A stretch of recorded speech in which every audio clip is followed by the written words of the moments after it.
Welcome back again to our short series on how to make your own soaps, lotions and washing soap.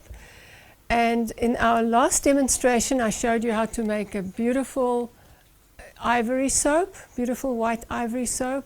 And now we will make a charcoal and shea butter soap for your face, which is also excellent for people with eczema and other problems, skin problems. Before we start, I've already weighed out the oils, I've weighed out the lye, the water, and before you start, if you're going to make something that is more complicated, see to it that you have everything weighed out.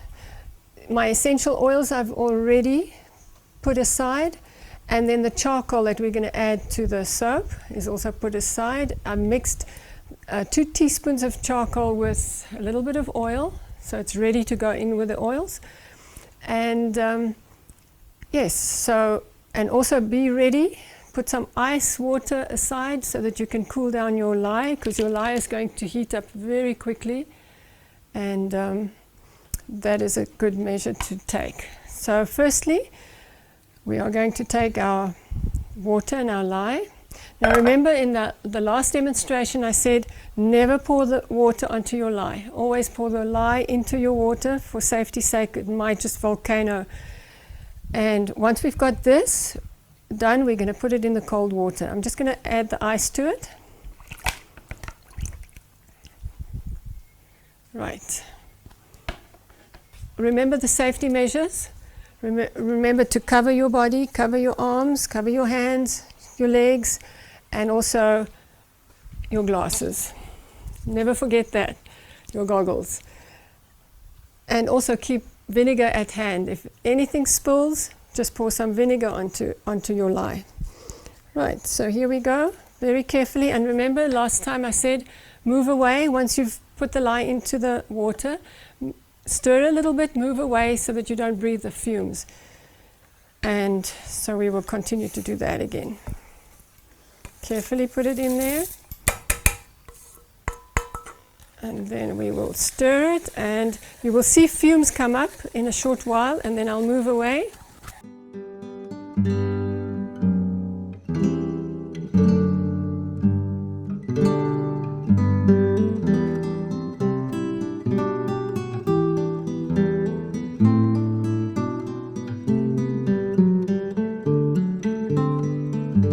Right, you can return and stir another few seconds, but don't breathe it.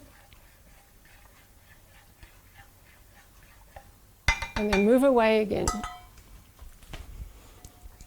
Okay, you can see that the fluid has cleared a little bit, so now it's safe to breathe around it. It's best to take your lye and your water outside where the air is fresh and there's a breeze. So this I'm going to put aside, or at least I'll put it in the cold water straight away. We're going to heat up our oils. As you can see, there's hard oils and soft oils. So we want to melt the hard oils into the soft oil. This will take a short while, and there should be no pieces of hard oil visible. It must be completely melted. Okay, what we have in this recipe is we have avocado oil, castor oil, coconut oil, olive oil, and shea butter. Now, the shea butter is also a hard oil, the coconut is hard oil, and this recipe is excellent for people that do not want to use palm oil. There's no palm oil in this recipe, but you can make a beautiful soap without the palm oil. Just using the coconut and the shea butter makes a lovely soap. So keep stirring, and when it's all melted, we will measure the temperature. And remember, the 2 temperatures must be the same. You must have more or less 40 to 43 degrees Celsius on both. There can be a variance of about 2 to 3 degrees, but preferably try and keep them pretty close together, the same temperature. And then we will come back and we will mix them and make soap.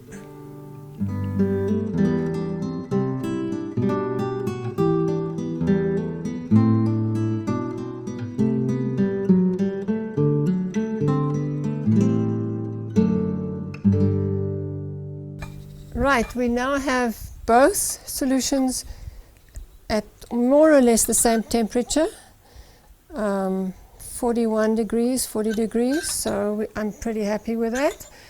The lower your temperature, if you're going to do a lot with it and add a lot of colorants and additives, it's better to mix at a lower temperature than a higher temperature. So let's do this.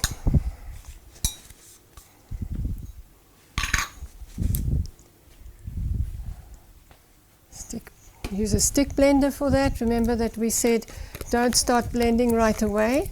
Just stir and add as you stir. Now, before I do that, I want to tell you quickly, we're going to separate the batter. Some of it will go into this jug, and the rest I will color with the charcoal.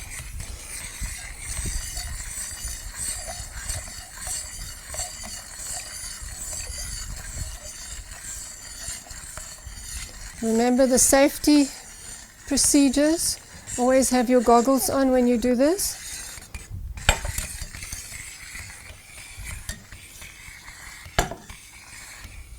Okay, so you can see it's already beginning to homogenize a little bit. I'm going to do a very low trace, not a strong trace. It'll just be a very light trace when we add all the additives. Okay.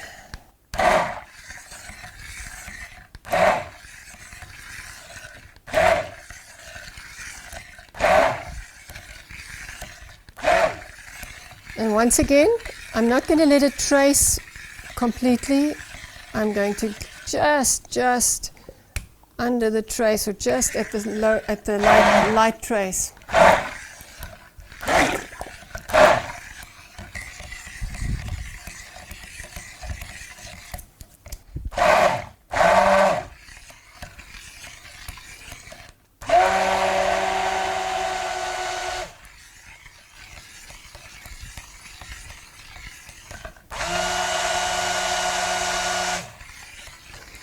Can you see the color changing? It's beginning to get closer to trace.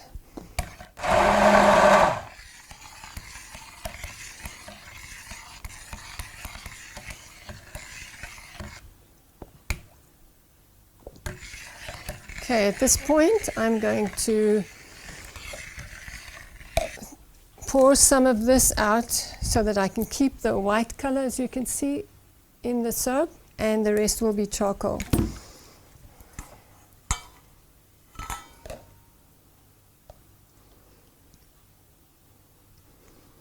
Okay, now the charcoal. I've already mixed the charcoal with some oil so that it won't be,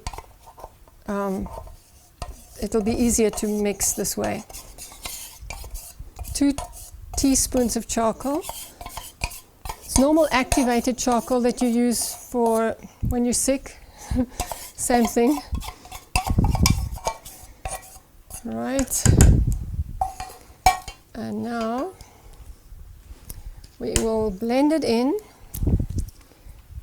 until we reach trace, and then we will add our essential oil.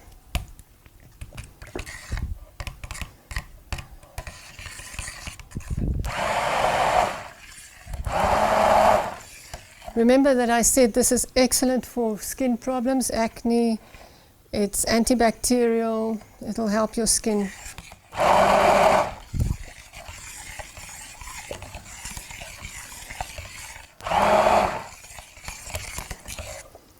You can see a light trace. Can you see the little droplets on top? It's a light trace. And now I will add my essential oil. And sometimes, as I said, essential oils might speed up the tracing. So if it does, then you have to work very quickly to get it into the mold. Okay. It's 2 tablespoons of lavender oil, lavender essential oil.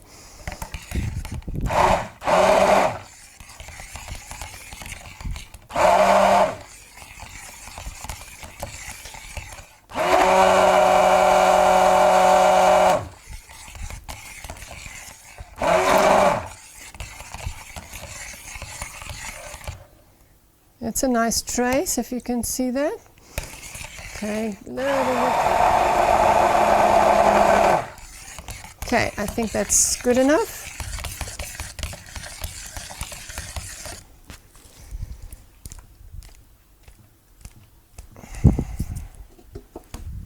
Right, now I'm going to take this mold because I want to do something interesting and I hope it will work out. I'm going to pour some of this into the mold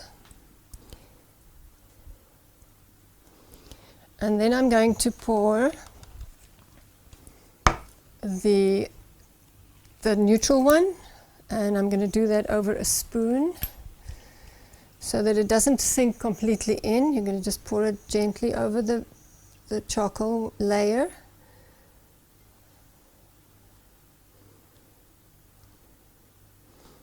This is such fun. I think if you once you start making your own soap, you'll never stop doing this. You see this one has become more thick. Okay, that's good enough.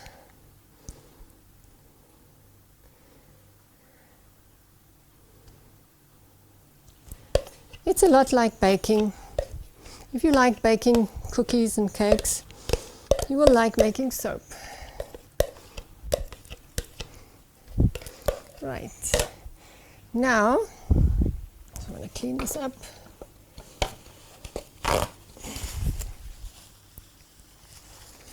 Now I'm going to add this layer to it again, and then we will do something interesting.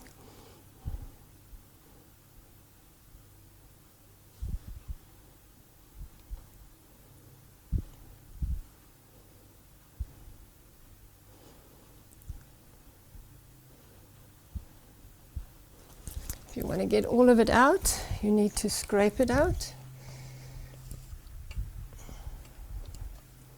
Now this soap is different to the other one that I made because this one we are going to insulate.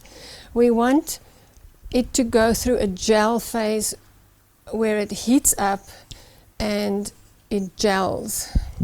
So you will see how that works in a moment.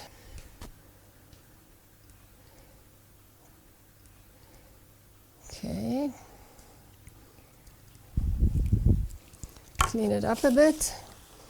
And now I'm going to do something interesting. I'm going to take a homemade contraption I'm going to stick it in and then pull it up and stick it in and pull it up so that you try and get the flames in the colors. It's just a normal piece of wire that I bent, and I put a normal straw over it to give it that thickness. So here we go. You go down, you go up, go down and up, and down and up, and down and up. One more time, and gently out at the edge. There we go. So I'm going to stick in there. So now I'm going to just smooth this over. If you want to, you can make a pattern on it again like we did with the other one, or you can just leave it plain. I think I'm going to leave it plain, and we'll see what it looks like when it's done. Smooth it out and give it a shake or two, because you need to get the air bubbles out. So we're going to shake it a little bit.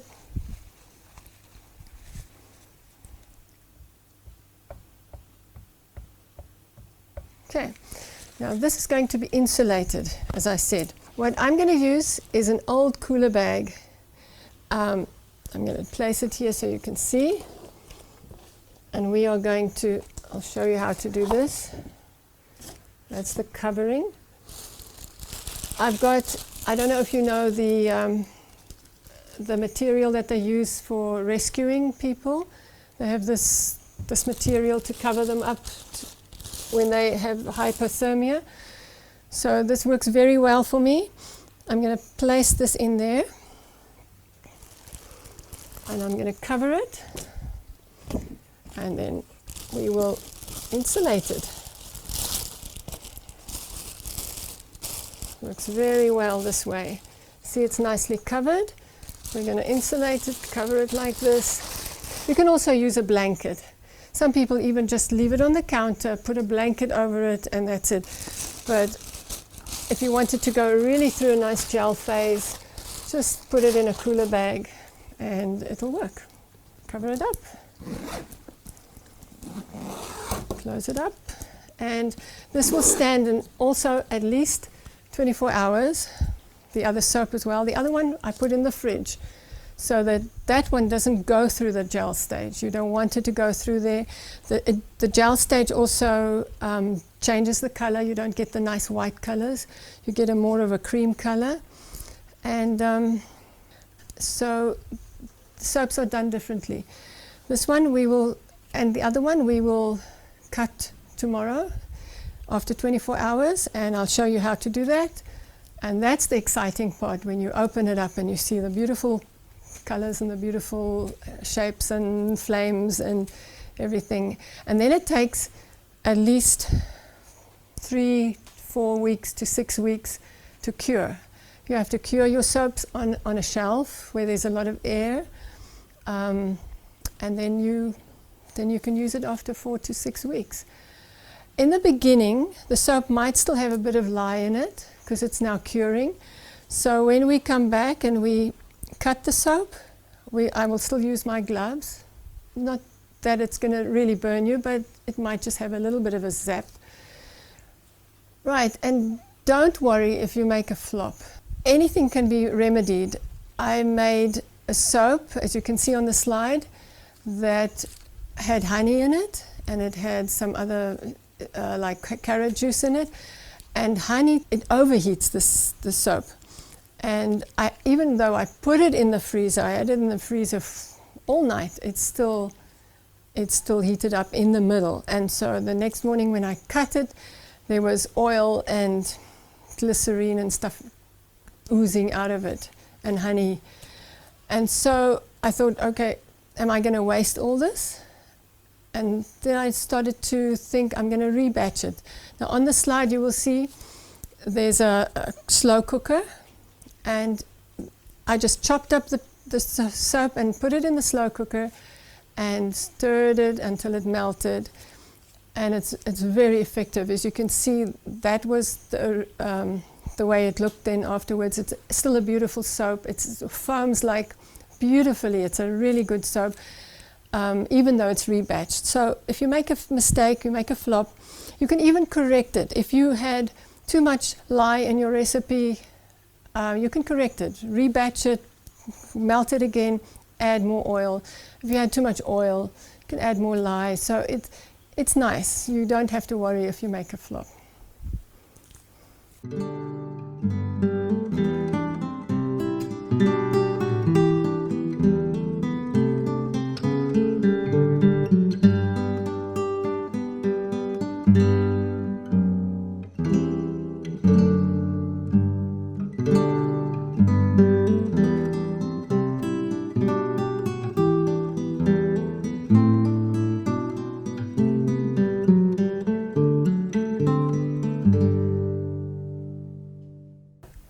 Now we come to the fun part. We are going to unmold the soap and then we will cut it. And if you have any pattern, like with the charcoal soap that we made, this is now the point where you are so excited to see what happened inside the soap. So let's unmold this one first. Normally, if you use a silicone mold, it should unmold very easily. And I have this contraption, and sometimes husbands are quite useful. He made me this contraption, homemade thing, and it works very well to get even slices. So we're going to put it in there, and then you measure whatever thickness you want to make your slices very even. Okay. That's done. Now you can use this is also a homemade contraption. I prefer the thinner one, the normal scraping utensil for painting, and you will push it down through the soap,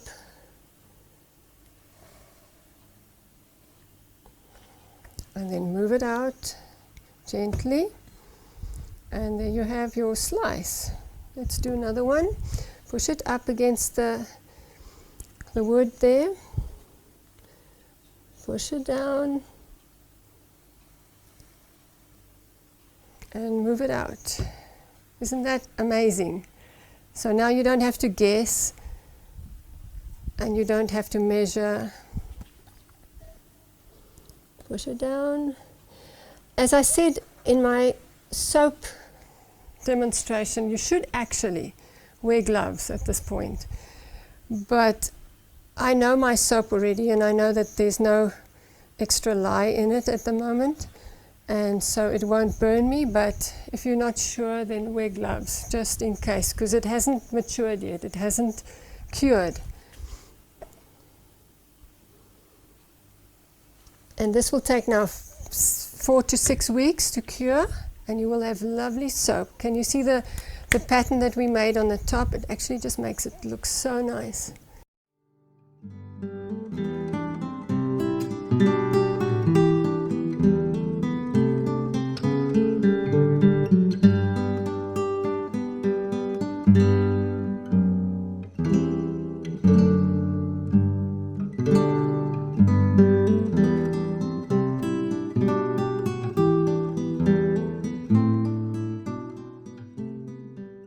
This works so well. You have 2 slits in a little block of wood, and you can move it backwards and forwards to give you the right size that you need. Now the next one that we made, the charcoal soap, won't fit in there unless I put it on its side. So maybe we can try and put it on its side. I hope that this soap will unmold easily, because it takes a little longer. There's no palm oil in it, so the palm oil makes it harder. So we actually have to hope that it'll come out nicely. If it doesn't, then you leave it another 12 hours to unmold.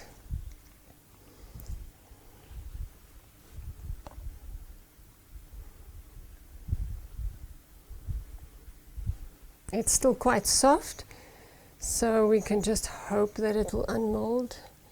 Let's see what happens.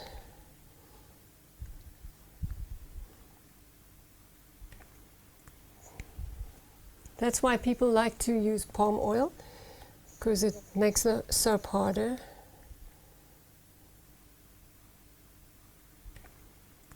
This is still a little bit too soft to cut, but I will show you how to cut this one as well. We can put it on its side and then cut it that way. So now we are going to screw this down. No, that's too little. Let's make it slightly wider than the previous one.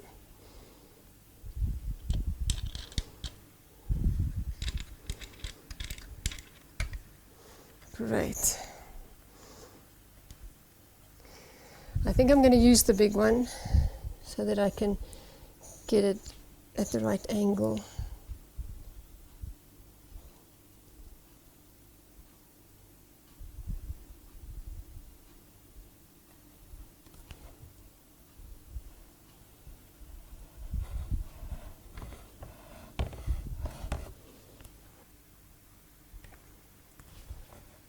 Now, this is going to be difficult to undo. I'm just going to cut the first slice so you can see the inside, because it's a little bit too soft to cut. But let's just look at what it did. You can see the pattern. Remember, we went through the soap with a piece of wire and a straw. So now we have a lovely pattern inside your soap. It's slightly skewed. Maybe I'll try one more and see what it does. And I would leave this now for half a day and then cut it. Let's try one more.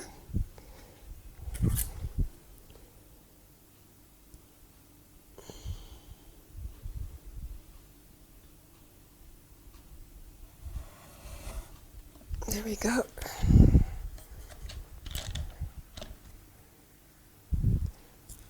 There we go.